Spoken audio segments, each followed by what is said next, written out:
Hello and welcome back. This video is going to go over how to add a selection of fonts to your design. When designing in the editor, you can add a font by dragging and dropping it onto the design. This will create a text box where you can type. If you want to explore other font options, click once on any font in the font gallery on the left. This adds it to your font dropdown and highlights it. To remove a font, right-click the highlighted font and select Remove from Design Fonts. Now, you can complete your designing with the font selected. When you're done designing, go to the Design Protections view to see all the design assets in one place.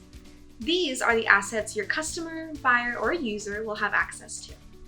And this is where you control what they can see.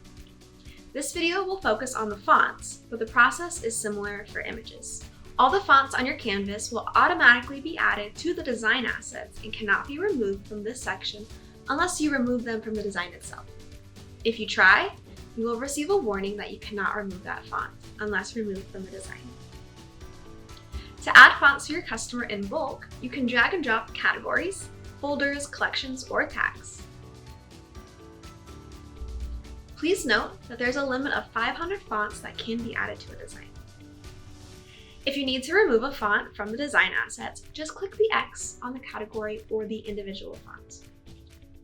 Once this is done, all these fonts will be available for your customer when they edit their item.